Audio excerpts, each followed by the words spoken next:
Imagine for a moment your enemies, those who hurt you in secret or in public, advance without suspecting that an invisible force is already at work. Not a weapon, nor a trap, but something more subtle. The weight of their own actions which, sooner or later, will turn against them. The title you read, "Your enemies will not know what destroys them," freezes a glass of salt to send back their evil, Islam. Intrigues, shocks, and even disquiets. Is it really a revenge ritual? Is it superstition? Or is it a powerful symbol that can teach us how to deal with pain, anger, and injustice? In this video, we'll explore the truth behind these kinds of popular practices. We're not going to give you a recipe for black magic. That's not our path. Instead, we'll use the image of the frozen glass of salt as a metaphor. Salt purifies and preserves. Cold freezes and prevents corruption from spreading. This symbolic gesture will be our starting point for understanding a fundamental spiritual principle of Islam. Evil doesn't disappear because it's surrendered.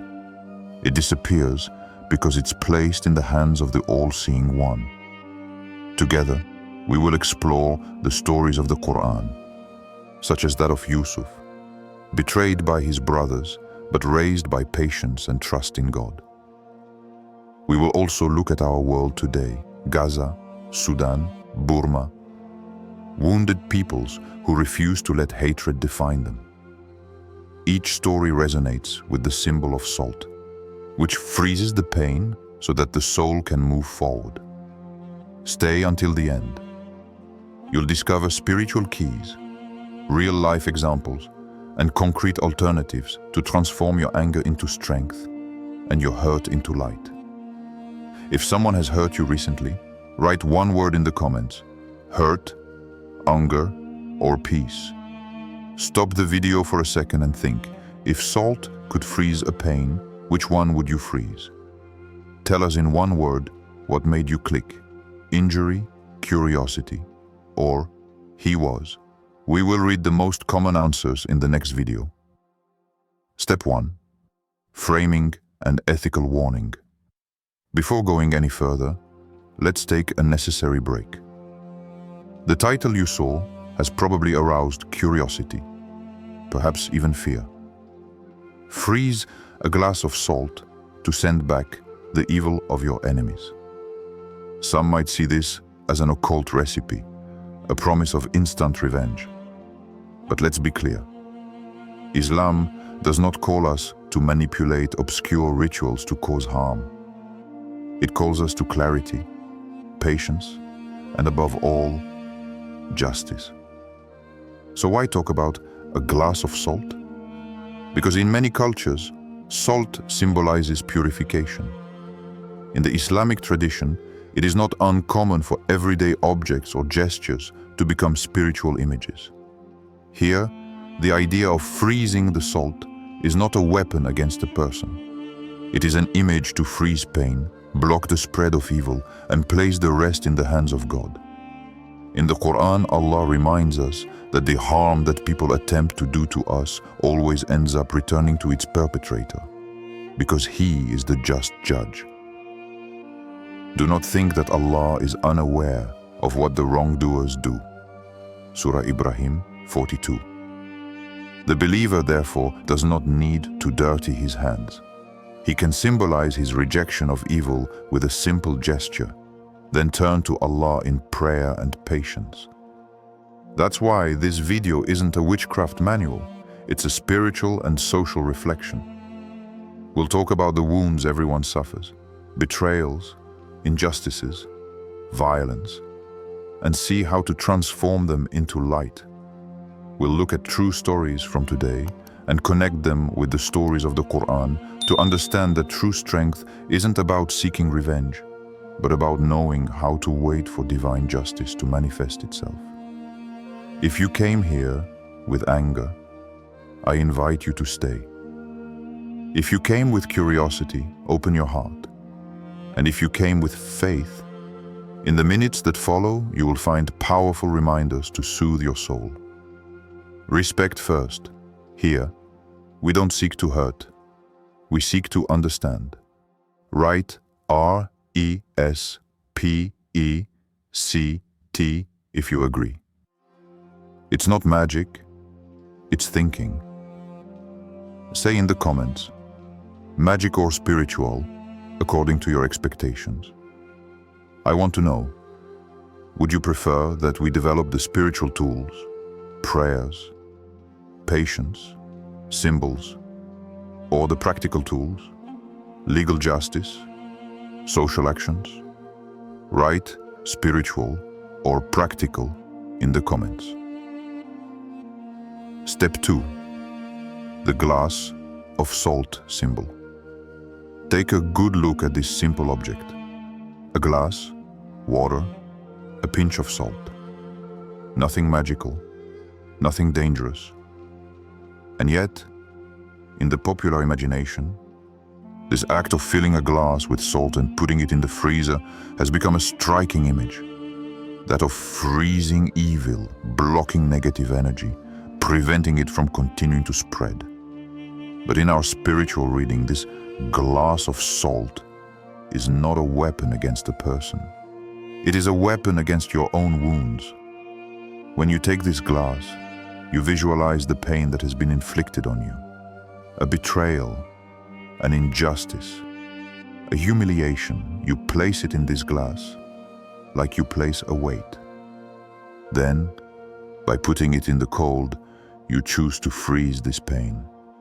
Not to forget it, but to prevent it from corrupting your heart. Salt purifies. Water reflects transparency. Cold freezes what must be stopped. Together, they become a powerful symbol. You do not repay evil with evil, but you prevent evil from consuming you. And this is exactly what the Qur'an teaches us. Repel evil with what is better. Surah 41:34. Now imagine this symbol that applied to the world's great wounds. The displaced families of Gaza who refuse to be transformed into hatred.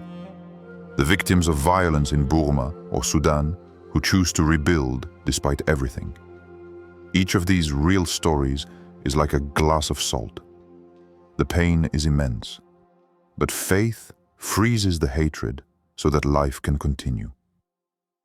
So the next time you're hurt, remember this glass, not to destroy your enemies, but to save your own heart. If this glass of salt were in front of you, what pain would you place in it? Write one word. Imagine every person who comments adds their word to the same glass. An ocean of pain transformed into patience. Share in one word the injury you would like to freeze tonight. For example, treason, injustice, anger. We will read your words in the next episode. Step 3. Real examples of injustice. The glass of salt we have imagined is not just a personal metaphor. It becomes even more powerful when applied to the collective wounds of our time.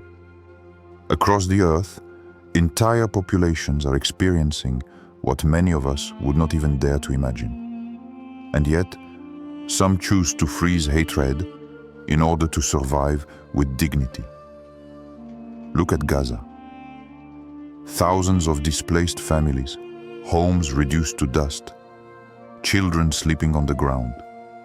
Many would have every reason to let anger consume them. But even there, we see mothers still teaching their children the Qur'an, fathers rebuilding tents to protect their loved ones. As if, in the midst of the chaos, they were taking this glass of salt to freeze their pain and entrust it to Allah, so as not to become slaves to hatred themselves. In Myanmar, the Rohingya have seen their villages burn and their loved ones massacred. Yet in the refugee camps, many continue to pray 5 times a day, clutching their children. They no longer have a home, but they maintain a faith that refuses to be corrupted. Their patience is the invisible glass that prevents bitterness from destroying everything. In Sudan, the civil war has not only claimed lives, but also destroyed cultural treasures, libraries, and rare manuscripts. Yet groups of young people risk their lives to save what they can, convinced that preserving knowledge is an act of resistance. It is their way of freezing the evil, of saying, "You will not destroy our memory." And elsewhere in Pakistan, religious minorities face discrimination and attacks. They could respond with violence. Yet many still choose prayer and dialogue, transforming their pain into a moral force that confounds their attackers. These stories are true, recent, and painful. They remind us that we are not alone in our wounds, and that each of us, at our own level, can learn to freeze hatred rather than fuel it. Which of these stories touched you the most? Write the number. 1 Gaza, 2 Rohingya, 3 Sudan, 4 Pakistan. If you feel compassion, type PRAY in the comments. Let's make a prayer chain. What other story of injustice would you like to see highlighted in the next video? Write the country or community in the comments. Step 4 Quranic parallels. Yusuf and Musa. When we look at these current tragedies, we might think they are unique to our time. Yet the Quran shows us that oppression and injustice are a fact of life, and that Allah always has the final say. Remember Joseph, betrayed by his own brothers, thrown down a well, sold into slavery, unjustly imprisoned. He could have let hatred destroy him, but he chose patience, and trust in Allah. And years later, Allah raised him up, freed him, and placed him in a position of honor in Egypt. The betrayal of his brothers was not the end of his story, but the beginning of an elevation. Surah Yusuf 12. Remember also Moses and his people, who were humiliated and oppressed by Pharaoh. The tyrant believed that his power was eternal, but Allah parted the sea to save the believers and swallowed the despot's army. This story is an eternal lesson. No tyrant is beyond the reach of divine justice. Surah Al-Qasas 28 and others. These stories are not just ancient tales. They are mirrors for our world. When an oppressed people in Gaza, Myanmar, or Sudan choose to continue living with dignity, it is the same spirit as Yusuf in his prison or Musa facing Pharaoh. They do not let evil corrupt them. They are patient, they resist, and they await Allah's justice.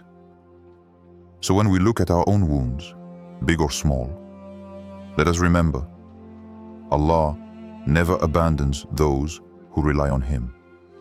The cup of salt is only a symbol. True strength is the faith that freezes hatred and opens the door to a better outcome. Which story from the Quran helps you most when you are suffering? Yusuf or Musa? Write 1 or 2. If you have another Quranic story that inspires you, write its name in the comments. Share a verse from the Quran that soothes you in times of injustice. We'll read one at random in the next video. Step 5. Contemporary testimonies. The stories of the Quran inspire us, but sometimes we need to hear voices from today. Because pain isn't just in books. It's in our streets, in our families, in our newspapers. Here are some testimonies, anonymous, but very real, that resonate with the symbol of the glass of salt. A mother from Gaza says, "When the bombing destroyed our house, I thought my life was over. But my children said to me, 'Mom, we still have our Quran.' So every night, I recite it with them. My pain is still there, but I refuse to let hatred extinguish me." It's as if she had put her anger in a glass of salt so that it wouldn't spill over onto her children. A young Rohingya refugee testifies, "They burned my village. I no longer have any photos, no more material memories. But I remember my father's voice at prayer. When I pray, I feel that his spirit still lives. He froze injustice in this invisible glass so that he could continue to hope. In Sudan, a student says, "I lost my lessons, my notebooks, and even my favorite library. So I copy verses from the Qur'an by hand. Each word is a resistance." She chooses to transform loss into an act of memory and faith. These voices don't ask for our pity. They hold up a mirror to us. What do we do with our wounds? Do we let anger consume us, or do we symbolically deposit it in this glass of salt and entrust it to Allah? Which of these testimonies touched you the most? Write 1, 2, or 3. If you know a similar story around you, share it, without naming the person if they don't want to. Which sentence from these testimonies would you like to remember and repeat in your own life? Write it in the comments. Step 6. Spiritual solutions and concrete actions. We've seen the injustices, we've heard the testimonies. But what can we do concretely when the pain still burns in our hearts? Islam gives us powerful tools, simple, accessible, yet transformative. 1. Prayer, dua. When you feel hatred rising, turn to Allah, not to ask for the destruction of your enemy, but to ask for protection for your heart. The Prophet taught us to say, "Lord, forgive my people, for they do not know." This is a prayer of strength, not weakness. 2. Charity, a spiritual secret. Give in the name of the one who hurt you. Yes, you heard right. Offer alms while saying, "Lord, I give this, and I offer you my pain." This transforms anger into a source of blessing. 3. Legal and social action. Islam does not ask us to passively endure. If your rights are violated, seek justice through legal means. If you witness injustice, support those who suffer. With your voice, your resources, your commitment. 4. Advice and mutual assistance. Talking to someone you trust, asking an imam for advice, joining a spiritual support group. These are simple actions that prevent pain from fermenting into resentment. Each of these steps is like a variation of the glass of salt. You don't wipe away the wound at once, but you prevent it from poisoning your soul. And by entrusting it to Allah, you transform a trial into an ascent. Which of these solutions will you choose tonight? Write, prayer, charity, or action. Try a solution this week and come back and comment on how it went. Which of these spiritual keys or practices do you feel is the most powerful in your life? Share your experience in a few words. Step 7. Cinematic staging of the glass of salt. Imagine the scene. A close-up of a hand slowly pouring white salt into a glass of clear water. The light is soft, almost celestial. The sound is muffled, just the rustling of falling salt grains. The glass is placed in the center of the frame. Then, a breath. The camera moves closer. A voiceover says, "We don't freeze people. We freeze pain." Transition. A freezer opens. A hand places the glass inside. The door closes. Silence. Then a heartbeat is heard. As if, with this gesture, the soul finds solace. A sentence from the Quran appears superimposed on the screen. Repel evil with what is better. Surah 41:34. The camera moves away, and the image dissolves into white light. The message is clear. This glass is not a weapon against an enemy, but a symbol of inner liberation. Write in the comments, who or what are you forgiving today? If you need to freeze a pain, write forgive or pardon to begin the process. Does this symbolic scene speak to you? Yes or no? And why? Your answers will help us improve future videos. Step 8. Community and charity, call to action. It's easy to keep our pain to ourselves, to let it swirl around and around in our hearts. But the Prophet ﷺ taught us that a living faith always translates into action. What if the true way to return evil wasn't to wait for our enemies to fall, but to transform our hurt into light for others? Today, families are suffering in Gaza. Rohingya refugees are waiting for a hot meal, and children in Sudan are lacking books and notebooks. You've heard their voices, you've seen their wounds. What if your next step was to help them? Here are 3 simple actions you can take starting tonight. Give. Even €1, $1, or 1 meal donated to a reliable NGO can change a day's life. Share.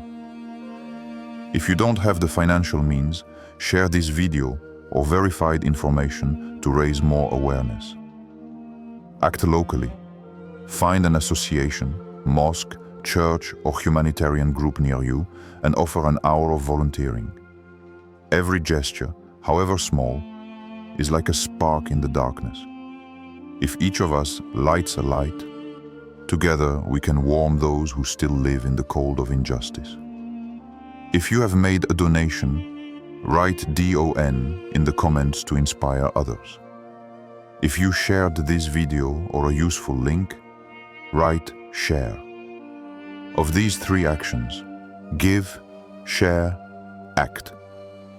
Which will you choose this week? Write your choice in the comments and explain why in 1 sentence we have journeyed together. From the simple symbolic glass of salt to the deep wounds of the world, to the Quranic stories that teach us patience and faith. We have heard real voices, seen images of pain and courage, and discovered that true strength lies not in revenge, but in the ability to transform one's anger and pain into light. Today you learned that pain can be frozen without destroying your soul. Patience and faith are more powerful weapons than hatred. Charity, prayer, and concrete action are ways to transform injustice into good. Before you go, remember, whenever you feel hatred or injustice overcoming you, imagine this glass of salt. It is not an instrument against your enemies, but a symbol of your own inner liberation. And that's just the beginning. In the next episode, we'll dive deeper into Yusuf's story and discover how his strategies of patience and wisdom can apply to our modern lives. Practical lessons, untold stories, and concrete way to transform pain into strength. Stay connected, and above all, never let evil consume you. Transform it, and let your faith guide you. If you want to read more about Yusuf and patience in the modern world, write guide in the comments. Share 1 thing you remember from this video, 1 word or 1 phrase. Leave a word or phrase that sums up your main takeaway from this video and ask a respectful question for the next episode. We'll read some of them live.